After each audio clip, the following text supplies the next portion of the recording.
ನಮ್ಮ ಲೈಫಲ್ಲಿ ಕೆಲವೊಂದು ಸಲ ಹೇಗಾಗುತ್ತೆ ಅಂದರೆ ಯಾವುದನ್ನು ನಾವು ನಮ್ಮ ಒತ್ತಡ ನಿವಾರಕ ಅಂತ ಅಂದ್ಕೊಂಡಿರ್ತೀವೋ ಅಂದರೆ ಸ್ಟ್ರೆಸ್ ಬಸ್ಟರ್ ಅಂತ ಅಂದ್ಕೊಂಡಿರ್ತೀವೋ ಅದೇ ನಮಗೆ ಟೆನ್ಷನ್ ಕೊಡ್ತಿರುತ್ತೆ.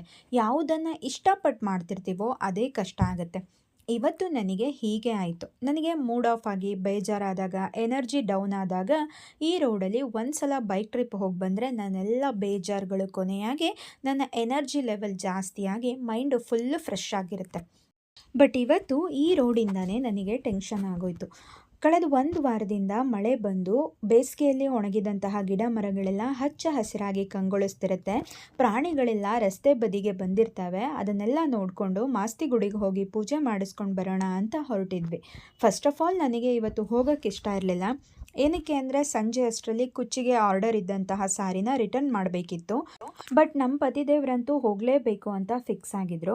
ಒಬ್ಬರೇ ಅಂತೂ ಹೋಗೋಕ್ಕೆ ಅವ್ರು ರೆಡಿ ಇರಲಿಲ್ಲ. ಹಾಗಾಗಿ ಪಾಪ ಅವ್ರಿಗೇನಕ್ಕೆ ಬೇಜಾರು ಮಾಡೋದು ಅಂತ ಹೇಳಿ ಜಸ್ಟ್ 1 ಅವರಲ್ಲಿ ವಾಪಸ್ ಬಂದುಬಿಡೋಣ ಅಂತ ಪ್ಲ್ಯಾನ್ ಮಾಡಿಕೊಂಡು ಹೊರಟ್ವಿ. ಈ ರೋಡಲ್ಲಿ ಸ್ಪೀಡ್ ಲಿಮಿಟ್ ಇದೆ. ಜೊತೆಗೆ ನಮ್ಮನೆಯವರು ಸ್ಪೀಡ್ ಲಿಮಿಟ್ಗಿಂತ ಇನ್ನೂ ನಿಧಾನವಾಗಿ ಹೋಗ್ತಿರ್ತಾರೆ ಈ ರೋಡಲ್ಲಿ. ಇಷ್ಟು ದಿನ ಇಷ್ಟ ಆಗ್ತಿದ್ದಂತಹ ಈ ಆಮೆಗತಿಯ ಚಲನೆ ಇವತ್ತು ನನ್ನ ಪೇಷನ್ಸ್ನ ಟೆಸ್ಟ್ ಮಾಡೋದಕ್ಕೆ ಶುರು ಮಾಡ್ತು.